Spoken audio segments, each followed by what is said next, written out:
అయితే పాత్రధారుల్ని ఇంట్రొడ్యూస్ చేస్తారండి. ఇందులోని పాత్రధారులు విక్రమవర్మ మహారాజు, భటుడు, కోటయ్య, వాణి, శిరీష. వ్యాఖ్యాత. నమస్కారం. 2026వ సంవత్సరంలో మనం రోబోలు, ఏఐ గురించి మాట్లాడుకుంటున్నాం. కానీ ఏ కాలంలోనైనా మనిషికి అతి పెద్ద శత్రువు సోమరితనం. ఈరోజు మనం విక్రమవర్మ మహారాజు తన రాజ్యంలోని సోమరిపోతులకు ఎలా బుద్ధి చెప్పారో చూడబోతున్నాం. రాజుగారి రాత్రిపూట ప్రయోగం. నా రాజ్యంలో అందరూ మాటలు వీరలే. రోడ్ల మీద బోతులు ఉన్నా, చెత్త ఉన్నా నన్ను తిరుగుతాను, కానీ ఒక్కరు బాధ్యత తీసుకోరు. ఈ రోజు వారికి ఒక రహస్య పరీక్ష పెడతాను. అంత పరీక్ష ఎందుకు మహారాజా? వాళ్ళు నేర్చుకుంటారు కదా.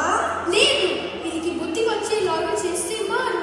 నువ్వు ఈ బండును ఇక్కడ పెట్టి దాని క్రింద కొన్ని బంగారు నాణాలు పెట్టు. ఇదిగో.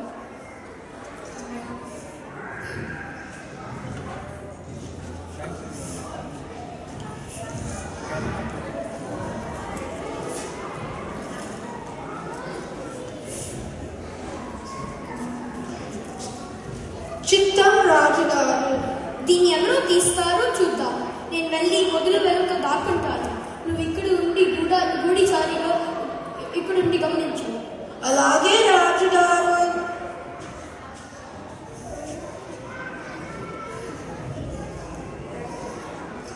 అబ్బో అబ్బో, నా కాళ్ళు ఏంటి అన్యాయం! ఇంత పెద్ద రాయి దారికి అడ్డుకుంది. ఈ మున్సిపాలిటీ వాళ్ళు ఏం చేస్తున్నారు? రాజుగారేమో అంతపురంలో హాయిగా నిద్రపోతుంది. మాకేంటి కష్టాలు? అయ్యో కోటయ్య గారు, నీ కాలికి ఈ రాయి తన్నునట్లుంది. నేను నీకు సాయం చేస్తాను. మనము ఈ రాయిని పక్కకు తొలగిద్దామా?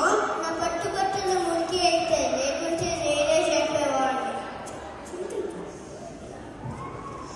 అరే, ఎవరో శత్రువు ఈ రాయిని వదిలేసినట్టున్నారు.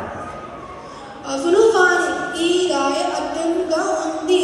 నేను నీకు సాయం చేస్తాను. మనము ఈ రాయిని పక్కకు తొలగిద్దామా? దీన్ని తీయడం నా పని కాదు, పనుల పని. నేను దేశాన్ని కాపాడాలి, కానీ రాయిని కాదు. పైగా ఇవాళ నాకు ఇన్స్టాగ్రామ్లో టైం లేదు. అయ్యో, ఇంత పెద్ద రాయి దారి కట్టంగా ఉంది.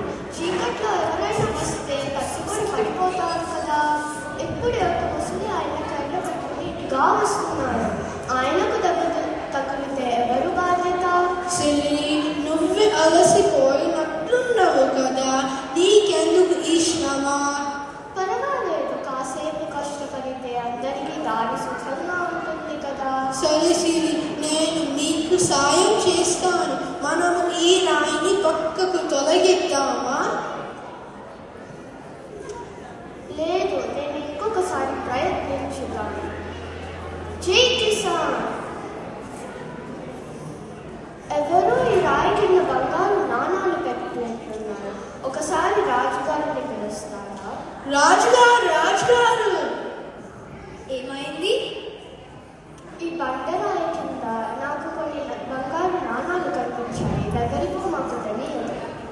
ఓహో, అవి నీవే సిరి. నీ కష్టానికి దక్కుని బహుమతి ఇది. రాజుగారు, ఆ రాయిని నేనుగా చేశాను. నేనే చేద్దామనుకున్నాను. అవును రాజుగారు, నేను కూడా ఫోటో తీసి సహాయం చేద్దామనుకున్నాను. మాటలు చెప్తే బంగారం రాదు, చేతులతో చూపించాలి. ప్రతి అడ్డంకి వెనుక ఒక అవకాశం దాగి ఉంటుంది. సిరియా అవకాశాన్ని ఉపయోగించుకుంది. కృతజ్ఞతలు రాజుగారు.